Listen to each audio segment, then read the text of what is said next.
Hey everyone, welcome back to the channel. Today we're diving into one of the biggest debates in the world of RPGs. What's the best Elder Scrolls game out there?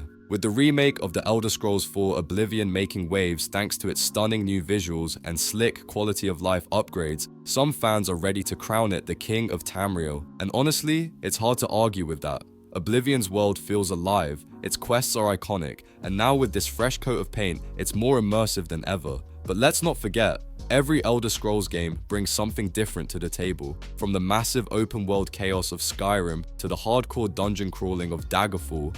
Each entry has its own flavor. Even spin-offs like Elder Scrolls Online and Legends offer their own take on the universe, whether you're battling it out in PvP or building the perfect card deck. So in today's video, we're ranking the best Elder Scrolls games, not just based on nostalgia, but gameplay, innovation, and how well they hold up today. Stick around, because this might just spark a few friendly arguments in the comments. Let's get into it. I'm quickly moving on to the video. Before we start, if you enjoy these types of list videos, don't forget to like the video and subscribe. Enjoy watching. A very small portion of the audience is subscribed to the channel. Please don't forget to subscribe if you like these types of videos. Thanks.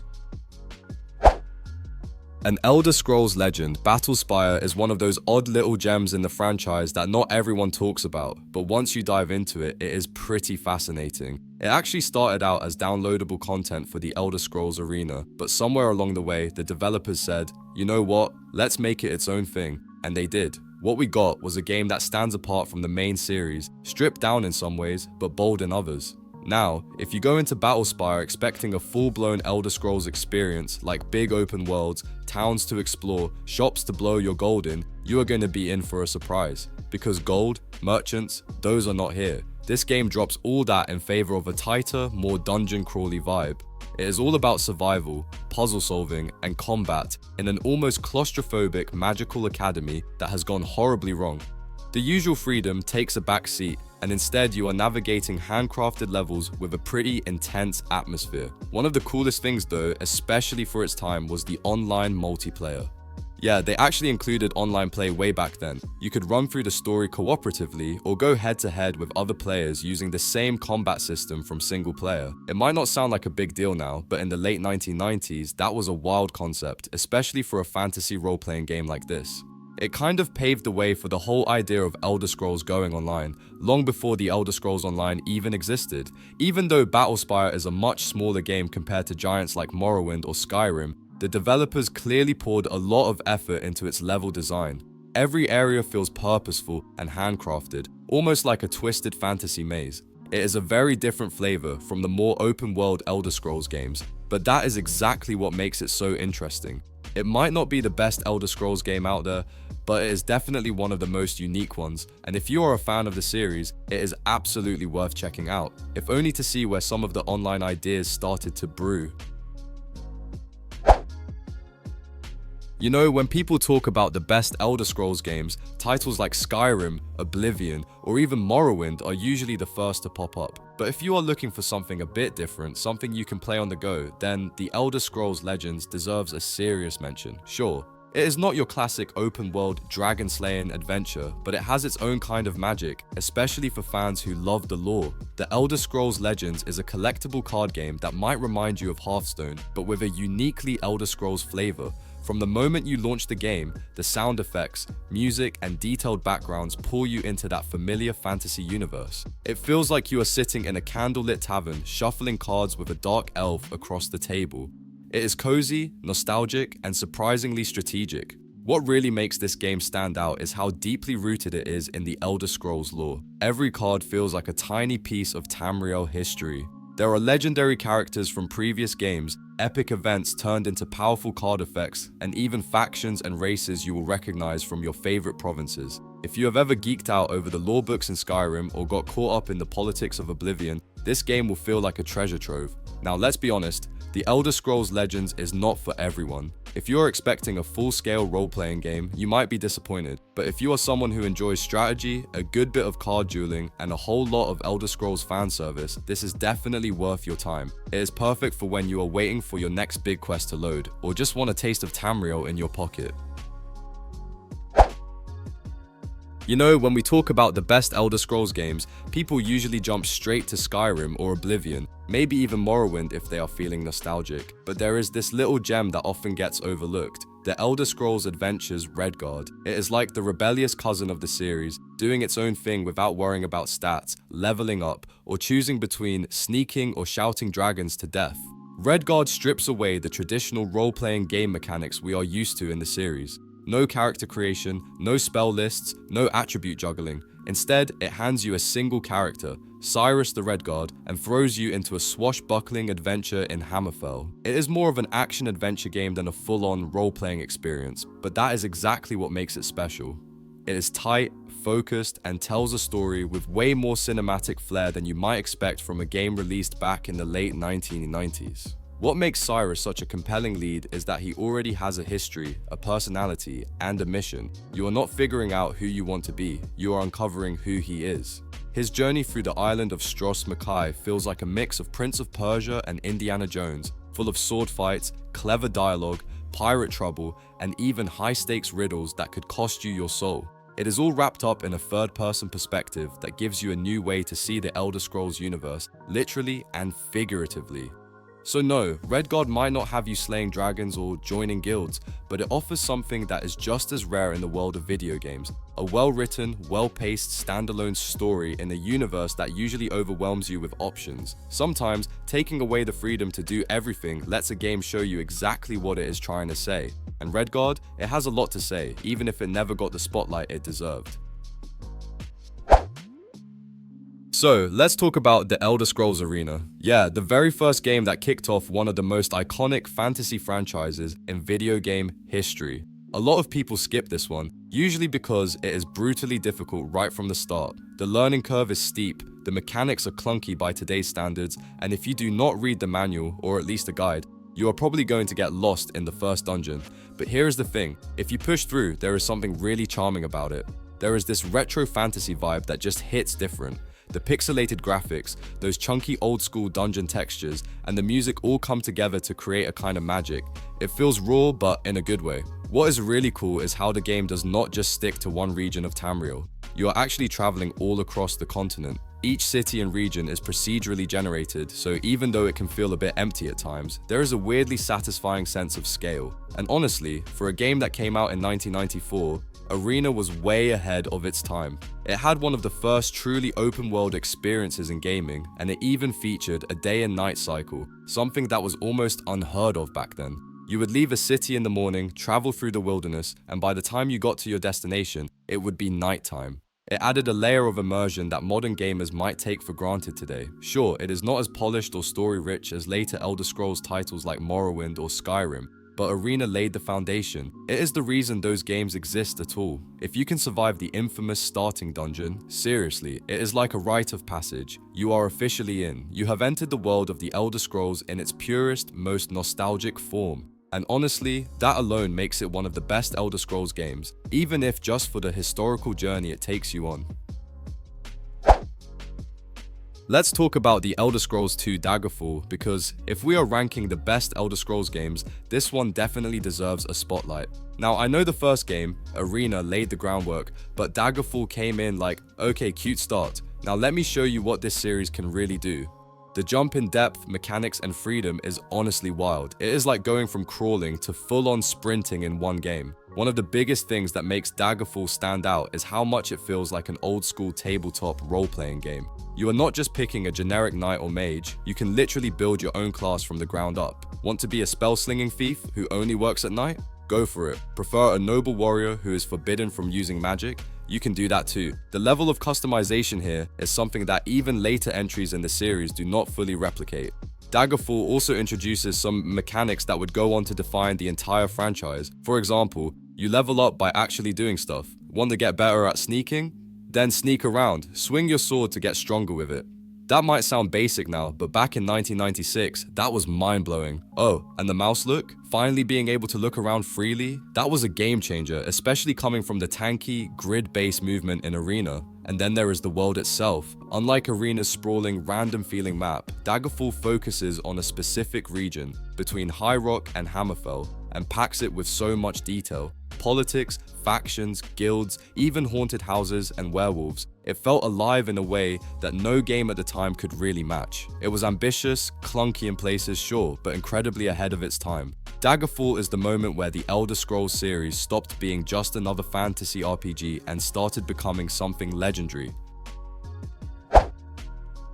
The Elder Scrolls Online might not have had the smoothest launch, but it sure knows how to bounce back. I mean, who would have guessed that a game that started with so many rough edges would end up becoming one of the most beloved MMOs in the world? Over the years, constant updates, massive expansions, and improvements have made the game a must-play for Elder Scrolls fans. It's no longer a rough draft, it's a full-blown adventure that has taken players from the dark corners of Oblivion to the snowy peaks of Skyrim, and even to the weird, mushroom-filled landscapes of Morrowind. When it comes to the world of the Elder Scrolls Online, it's a vast, living, breathing place. You can't help but get lost in its beauty. From snowy, wind-whipped mountains to lush forests and arid deserts, the game's environments are breathtaking. And don't even get me started on the cities. Each one feels alive, with NPCs going about their business, quests around every corner, and secrets just waiting to be uncovered. Whether you're riding through the plains of Cyrodiil or venturing into the eerie lands of Cold Harbor, the world feels like an extension of the Elder Scrolls universe we've all come to love. But what really sets the Elder Scrolls Online apart is the variety it offers. Want to dive deep into the game's main story or explore the hundreds of side quests scattered across Tamriel? You've got it. Want to focus on player versus player combat? There's a whole section of the game dedicated to that, where you can test your skills against other players in intense battles for dominance. You can choose from a range of classes, each offering unique abilities, and mix and match skills to suit your playstyle. Whether you're a sneaky Nightblade or a hearty Templar, there's always room to grow, adapt, and find your perfect combat rhythm. It's not just about grinding and leveling up, though. The Elder Scrolls Online really nails the sense of adventure and discovery. No matter if you're a solo wanderer or someone who loves teaming up with friends, there's always something to do. Whether you're hunting down ancient artifacts, participating in group dungeons, or simply soaking in the lore, it's hard to tire of the world. And for those who are nostalgic for the older Elder Scrolls games, don't worry. ESO feels like it truly captures the spirit of those classics, all while offering a fresh and unique experience. The game has grown so much over the years, and now it stands tall as one of the best Elder Scrolls games out there. If you're coming from Skyrim, diving into the Elder Scrolls Oblivion can feel a bit like stepping back in time, but in the best way possible. The world might not have the same crisp graphics, but it more than makes up for it with charm, atmosphere, and a sense of exploration that's just as captivating. You know that feeling when you've been playing a game for hours and you suddenly realize the sun is setting?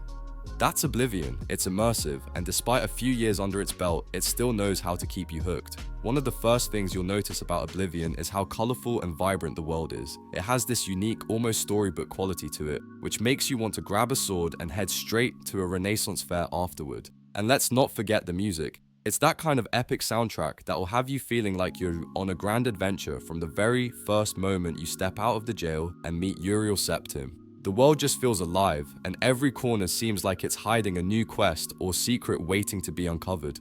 Then there's the character creation system, which, compared to Skyrim, is a bit more involved. The custom class system in Oblivion is a lot of fun, allowing you to really tailor your character's strengths and skills. If you're the kind of person who loves theory crafting and getting the most out of your character's build, Oblivion is going to make you feel right at home. You can play around with all the different skill combinations and actually feel the difference in gameplay.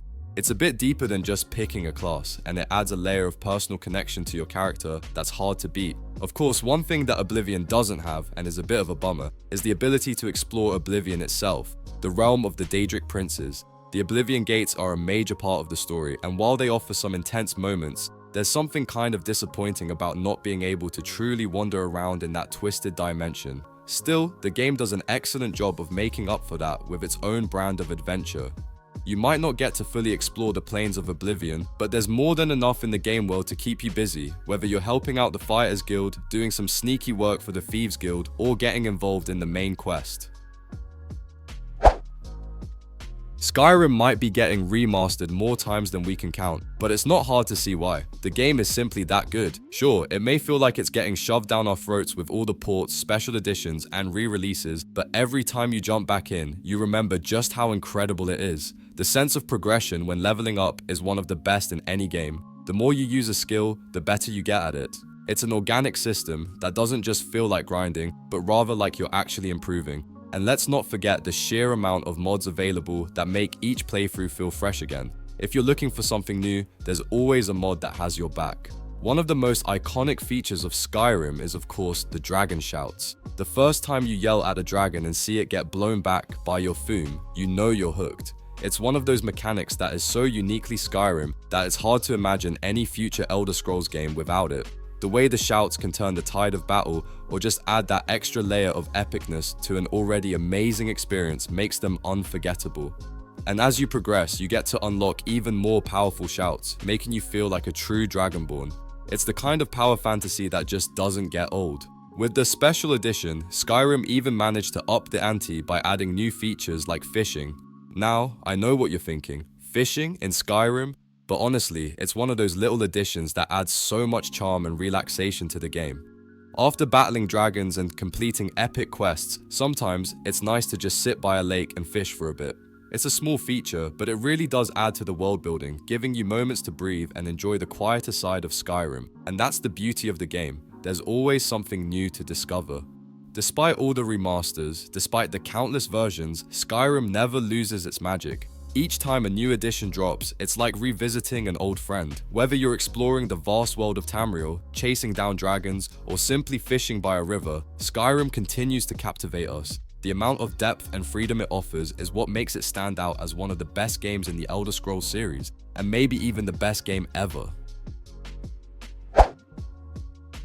The Elder Scrolls Oblivion Remastered is here, and it's not just another lazy cash grab. No, this remaster is more than just a simple graphical update. The developers have taken the original game and completely overhauled the visuals, giving it a modern polish while keeping the core mechanics that made it stand out in the first place. It's like a trip down memory lane, but with much better textures and lighting that actually make the world feel alive again. What's really exciting is that this remaster doesn't just focus on aesthetics. The leveling system, which was already one of the most flexible and dynamic in the Elder Scrolls series, has been tweaked to be even more versatile. Now, you can customize your character's progression in ways that feel less restrictive and more fun. It's an improvement that gives players more freedom and adds a fresh layer of strategy to character building. The best part? Sprinting. Yeah, it might sound like a small addition, but it seriously changes the way you explore the world of Oblivion. Getting around Cyrodiil now feels smoother, more fluid, and a whole lot faster. No more slogging through every bit of terrain, sprinting just makes sense, and it's a simple but effective quality of life change that makes the game feel more modern without sacrificing the original feel. And let's not forget about the voice acting. If you remember the infamous recycled voice lines from the original, you'll be happy to know that the remaster has finally mixed things up. Now, each race has its own voice acting, making the world feel more immersive and less like a broken record. This little touch alone makes a big difference in making Oblivion feel like a living, breathing world, and it's honestly one of the most welcome updates in this remaster. When we talk about the best Elder Scrolls games, a lot of people point to Skyrim for its modern graphics and user-friendly controls, but let's not forget the Elder Scrolls 3 Morrowind. This game might look a little dated by today's standards, but it offers something that no other Elder Scrolls game quite matches. A world that's just plain weird and utterly captivating. The landscapes, the creatures, the architecture, it all feels like a strange alien planet that somehow manages to feel alive. It's not your usual medieval fantasy setting. This is a world that challenges your expectations, and that's a big part of what makes it so special. But Morrowind is more than just a visually distinct game. The real charm lies in the incredible world building. It's a game where you can get completely lost in the lore, reading through ancient texts, hearing stories from NPCs, or just soaking in the atmosphere of the cities and villages. Morrowind doesn't hand-feed you everything either. It encourages you to dig deeper, explore, and piece together the rich history and culture of the land. This is a game that doesn't hold your hand, and that's what makes uncovering its secrets so rewarding. The freedom in Morrowind is next level, and it's something that sets it apart from other Elder Scrolls titles. You can do just about anything, and every decision has weight. Want to join the Thieves Guild? Go for it. Feel like aligning with the mystical Tribunal Temple? You can do that too, but beware, your choices aren't without consequences. It's a world where your actions shape the outcome of the story in meaningful ways. And let's be real, how many games today actually let you feel that kind of freedom with such long-lasting impacts? Ultimately, Morrowind might not have the glossy visuals or streamlined controls of modern games, but it more than makes up for it with a sense of depth and complexity that's rare in the gaming world. It's the perfect example of a game that's aged like fine wine. The more you play it, the more you appreciate it. Morrowind is a title that lets you lose yourself in its strange, beautiful world, and once you're in, you're there for the long haul. It's not just a game, it's an experience. The video ends here. See you in another video. Don't forget to subscribe.